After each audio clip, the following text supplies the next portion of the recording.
Hey guys, Pastor Jonathan here, and welcome to Sunday School.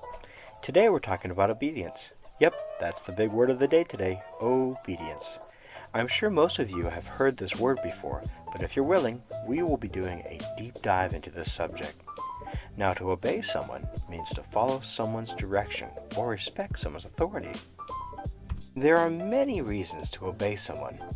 The easiest being that you're obeying because that's what you're naturally doing without thinking, like how we all obey the laws of nature and are not just floating off the ground or aging backwards.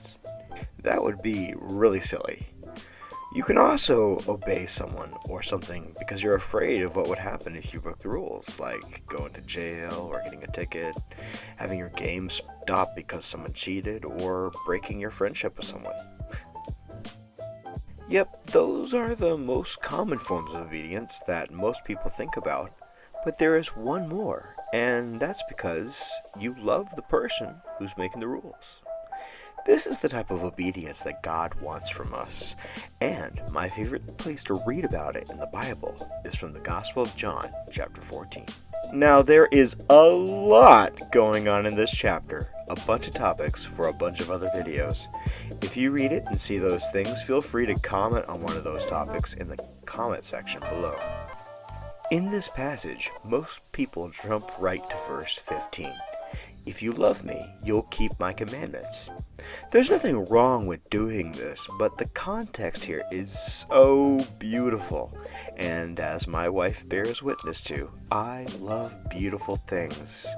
Jesus starts this chapter by painting for his disciples with his words the picture of a beautiful place that both already exists and is also still being prepared.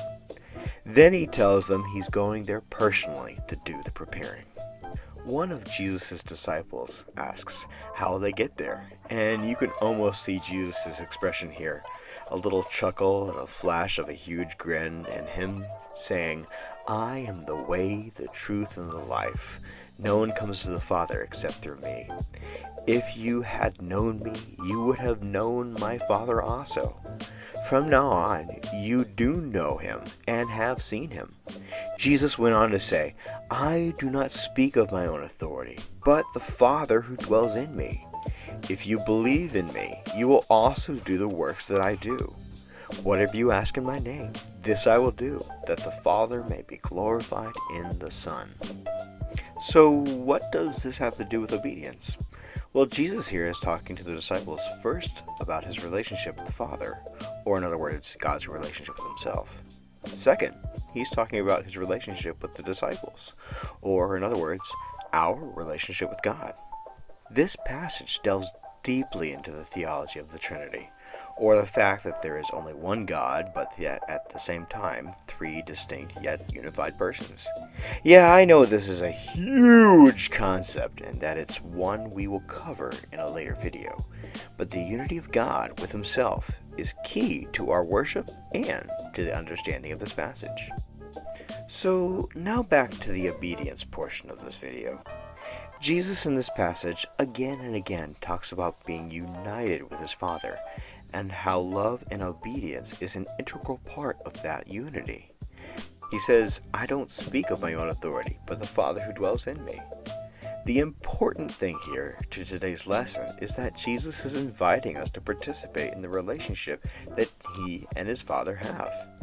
That is, God has with himself. When we obey Jesus because of our love for him, it creates an inescapable force that's like gravity. What Jesus describes in this passage is this: if you love him, you will obey his commandments. God, in turn, will help you because of his love for you, and will show himself to you, which should make you love him more, which will lead to more obedience, which will lead to more help, which will lead to more love, which will lead to more obedience, which will lead to more help, which will lead to more love, which will lead to more obedience, which will lead to more help, which will lead to more love. Well, I think you get the idea. Guys, this is huge! Can you believe that? I know it seems too big to believe, but I can tell you that it's true because I have seen it work in my own life, so I know it will work in yours.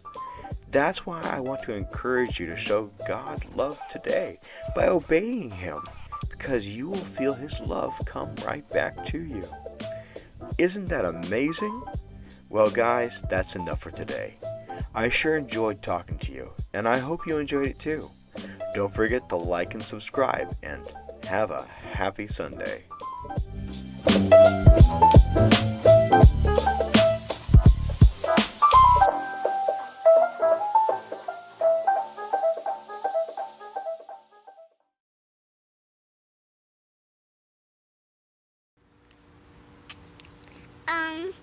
Hello everyone. We hope you have a good song, and we hope you a happy song.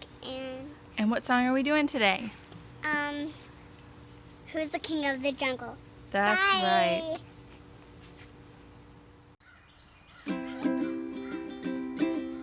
Who is the king of the jungle? Who is the king of the sea? Bubble, bubble, bubble. Who is the king of the universe? And who's the king of me? I'll tell ya, J-E-S-U-S. Yes, he is the king of me.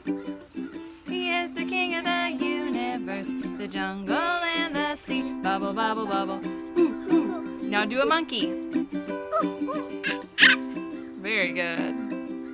Who is the king of the jungle? Who is the king of the sea? Bubble, bubble, bubble. Who is the king of the universe? And who's the king of me? I'll tell ya, J-E-S-U-S. Yes, he is the king of me. He is the king of the universe, the jungle and the sea. Bubble, bubble, bubble. Do an elephant. Now do a jaguar. Let's roar. Roar.